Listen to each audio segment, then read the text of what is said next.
Ok, bonsoir à tout le monde. C'est toujours Gaël Youtube dans cette nouvelle vidéo. Certains de mes auditeurs m'ont dit pourquoi tu fais des vidéos juste en anglais. Donc, pour faire profiter aujourd'hui un peu de mon français, du peu que je peux parler. Actuellement, voici ce qui s'est passé aujourd'hui. Nous avons fait le coffrage, nous avons calé, nous avons coulé. Voilà à quoi ça ressemble après avoir coulé, respectant la profondeur, l'épaisseur de nos poutres. Nous avons respecté les profondeurs de nos poutres. Nous avons actuellement renforcé pour éviter que un coffrage peut-être éclate lors du coulage, lors de la vibration. Et dernièrement, j'ai fait une vidéo en anglais où j'ai parlé de la longueur du recouvrement.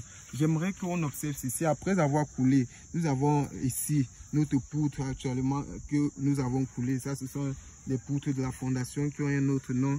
Je ne me rappelle pas du nom technique, mais ce sont des poutres. Elles ont juste un différent nom au niveau de la fondation. Donc, actuellement, la dernière fois dans ma vidéo, elle était en anglais et j'ai dit pour obtenir la longueur du recouvrement, c'est égal à 50 fois le diamètre de quoi? De la barre du renforcement. C'est ça. Si on regarde ici, on va se rendre compte que notre barre est de diamètre 12 mm de diamètre. Donc, pour obtenir sa longueur de recouvrement, on fait 12 mm fois 50, qui va nous donner quoi? 600 mm. 600 mm qui est égal à 60 cm. Donc, on devrait obtenir comme longueur de recouvrement pour un fer de 12, une longueur qui est supérieure ou égale à 60 cm. Et vous pouvez observer hier, voici notre 60 cm ici. Et nous constatons que notre longueur de recouvrement monte à plus d'1 mètre. Ça, c'est presque 1,10 m, qui est très bon actuellement. Parce que actuellement, ça joue un rôle très important dans la transmission des charges. Quand vous n'êtes pas expert ou bien quand vous ne travaillez pas avec les experts, vous allez vous dire, et puis quoi, si on met à 30 cm, ça reste pareil. Ça reste pareil, effectivement, la maison va tenir debout. Mais la question, c'est que ça va tenir pour combien de temps?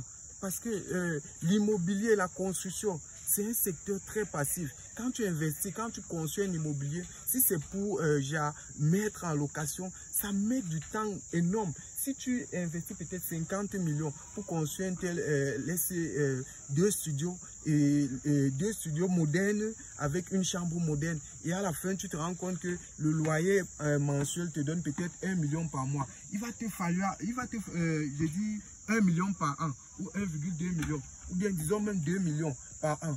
Il va te falloir à peu près, disons, si les comptes sont bons, à peu près 30 ans pour retrouver d'abord ton capital que tu as investi. Ton capital, pas les bénéfices. Donc imagine-toi qu'une maison qui était supposée vivre pour 100 ans, qui était censée avoir une durée de vie de 100 ans, se retrouve en fait 30 et 50 ans. Tu n'as pas le temps de gagner tes bénéfices.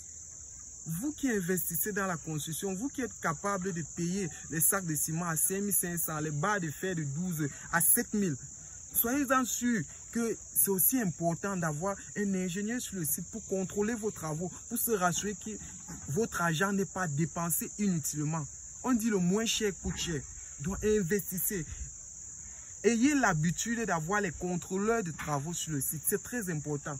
La charge qui sera transmise par le poteau qui sera implanté sur celui-ci tout à l'heure sera une charge très importante. Et si la zone de contact entre les deux renforcements, c'est-à-dire la barre d'attente ici et la nouvelle barre qui va être plantée dessus, est minimal, le contact ne serait pas grand. Du coup, la transmission de charge ne serait pas effective. Il y aura de l'énergie qui est perdue ou bien des forces plus grandes qui vont causer peut-être le poteau à se casser ou bien à exploser.